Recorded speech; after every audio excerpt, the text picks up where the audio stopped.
Last month, Andre 3000 finally released his first solo album. The world has been waiting for this for years, but it wasn't exactly what we expected. The album, New Blue Sun, doesn't have a single bar on it at all. No raps. Zero.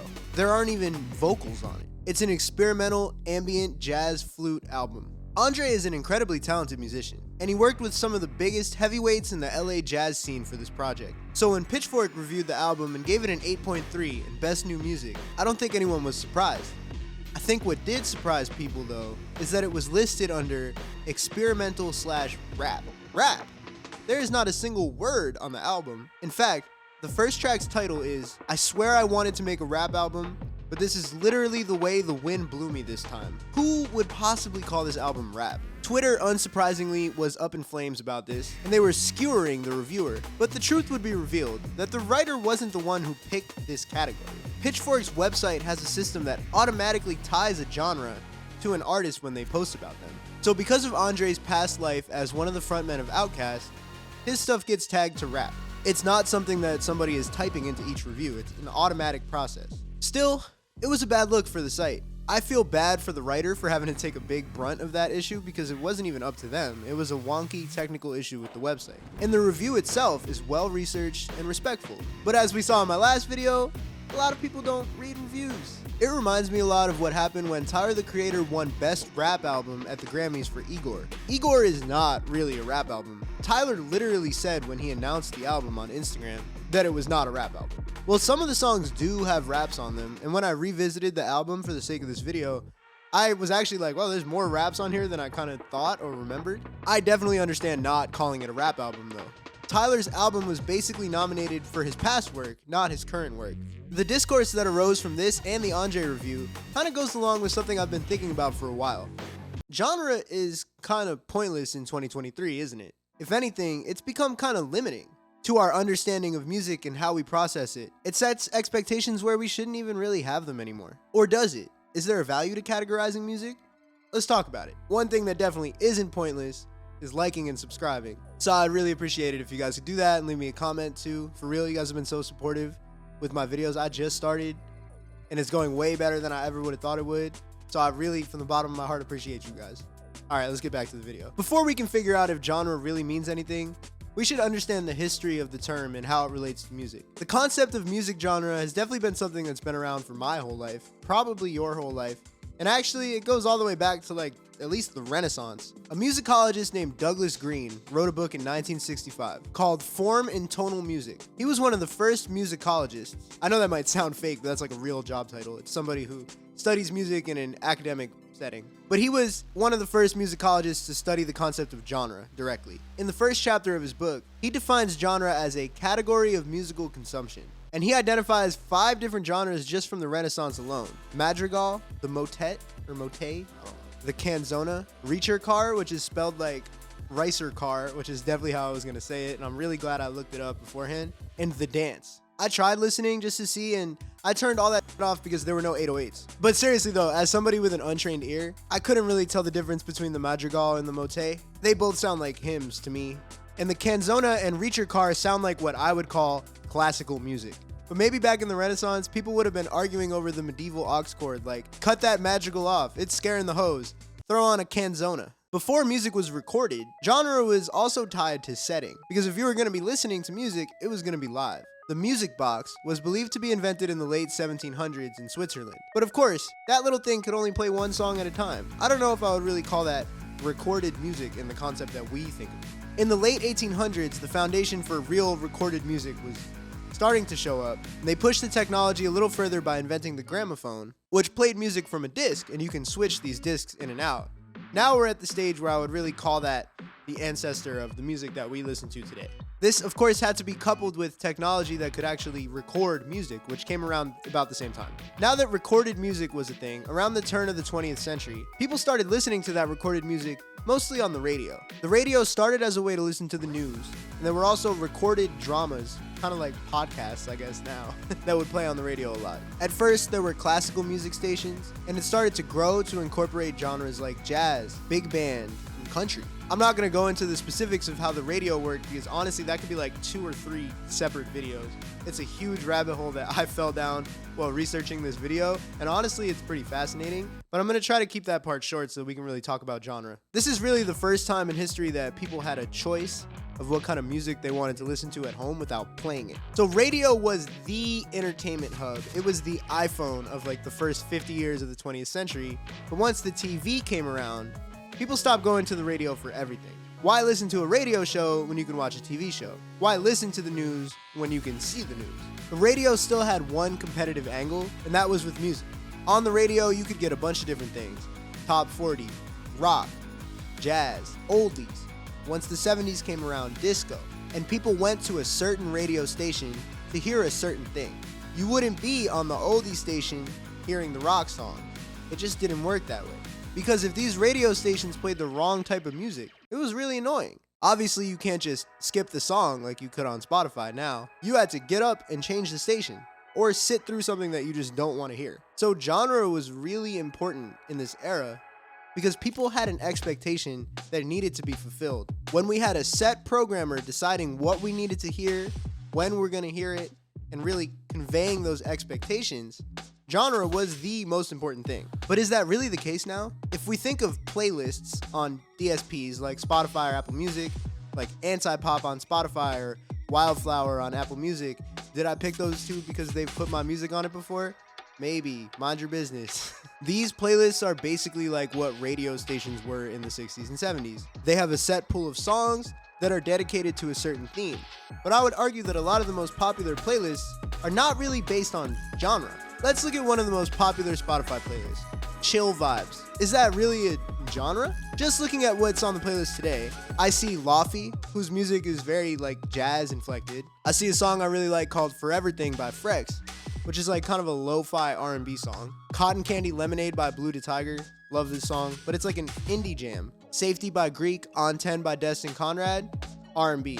Fire R&B. They also have indie heavyweights like Cigarettes After Sex and Beach House in there. These songs and these artists are not the same genre at all, but they're all a similar enough mood. And this playlist, being defined by mood and not genre, has almost 2.5 million likes on Spotify. So clearly, many people today are consuming music by mood and not by genre, because this is just one of many examples. When I look at my personal playlists, they shake out this way too. I have one playlist that's very creatively called Gym. It's my gym music. Is it mostly high energy rap music? Yeah, but there's like Brazilian baile funk on there. There's some electronic music. As long as it makes me feel like I could run through a wall like the Kool-Aid Man, it can make this playlist. Even the rap songs in there are not particularly close to each other like genre-wise. I have some Paris, Texas songs in there that are bordering on being rap songs. I have some Bronx drill songs that my students show me, like Ukraine by J-Hound. Bro, hold on, let me talk. I have some V's in there. Like, this is not at all the same genre of rap, but all of those songs will get me to that next level of bench, which is not particularly high, but I need everything I can get, you know? Spotify is smart, and they understand that genre is not rigid anymore. In 2014, they acquired a music technology company called Echo Nest. A guy named Glenn McDonald was working there, focusing on a project called Every Noise at Once, which is a scatter plot of every genre. You may have actually seen this image before. It's every single genre. So when Spotify acquired the company he was at, he basically became their in-house guru of genre, from what I can tell. When Spotify wrote on their official For Artists page in 2018 about the work that he was doing, the map had 1,742 genres. When a music blog called Puddlegum interviewed Glenn in 2020, the map had 4,318 genres. And it surely kept growing. So when I went to go check today, a week ago Spotify laid Glenn off, and now the server that the site was being run on is gone? Yikes! That feels like it might need to be its own video. But I digress. In my own artist career, I've seen the way that Spotify uses data to categorize genres. My song Runner's High, which if I had to put it in a genre, I would say is something between like indie and R&B, was on a Spotify playlist that's algorithmically generated called The Sound of Indie R&B. There are sound of playlists for basically any genre you can think of on Spotify. In the case of Runner's High, I think they got it pretty accurately. I would say it's definitely an indie R&B song. I've also seen some of my songs on Spotify in the same playlist, but for a genre called Escape Room. What the fuck is Escape Room? It's like the thing you do with your high school friends where you have to like spend 60 minutes in a room trying to like find some code word or something. When you Google Escape Room genre, You see that the Fader did an article about it, which is basically asking the same question that I was. What the fuck is escape room? And they figured out that it's experimental indie R&B pop. Sure, I guess.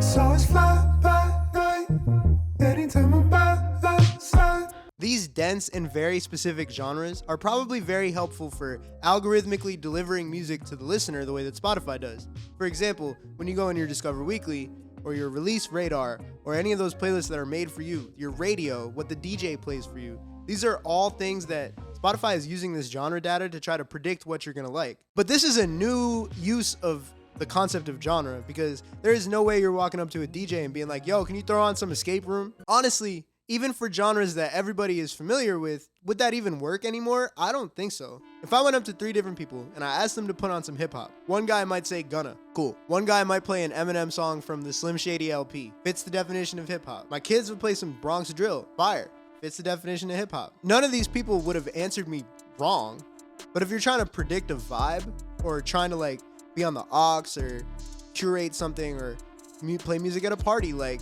you could get it totally wrong doing that just by saying hip hop. It would go the same for rock, it would go the same for pop. There are just so many like little pockets of music anymore that just calling something hip hop, it barely means anything anymore. Like, are you telling me I'm supposed to like listen to like whatever Logic just dropped and then listen to like Vamp Anthem and those are supposed to be the same genre? Like, it just doesn't really make sense anymore.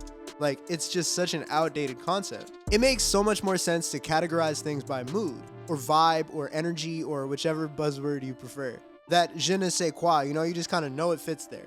We're not listening to top 40 radio anymore, unless we like work at Walmart and we're forced to hear it on the speakers. And what has essentially replaced the radio for young listeners, these DSP playlists like Lorem on Spotify, they're using data and vibes to decide what goes on there. They ask themselves, would this slap in an Urban Outfitters? And then they throw it on the playlist. It doesn't matter if it's rooted in rock, R&B, hip hop, pop, indie, it could all fit in there if it just has that like certain My Life is a Movie A24 quality to it. But I actually don't think that means genre is pointless.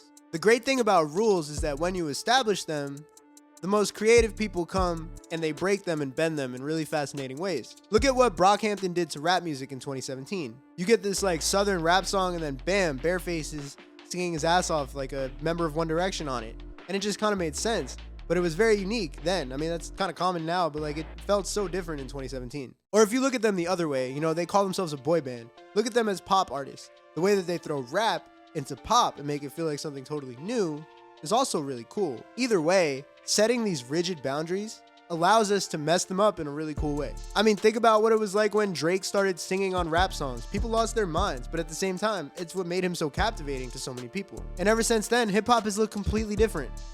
Nothing was the same, and that's cool. There are so many examples of artists playing with genre concepts to make something that's bigger than the sum of its parts. Even like in Latin music, the way Bad Bunny plays with all the different Latin genres on his albums to like pay homage to certain things is really cool. You know, when like a rapper gets on an old school beat and you weren't expecting it, nowadays that happens a lot. I think that's pretty cool too. And there are still genres that are thriving in their natural state. I think R&B is the perfect example. If you look at artists like Kenyon Dixon and his album The R&B You Love, it's an appreciation of like such a rich lineage of R&B music, and he touches on all these different eras and vibes. And if you play word association with R&B and the first thing you think is Stevie Wonder, Earth, Wind and Fire, or if you're younger like me and you think like Miguel and Frank Ocean, like you're gonna get something out of this project. And that's just a really cool way to appreciate the concept of genre. So I do think that the concept of genre has a valuable place in music today.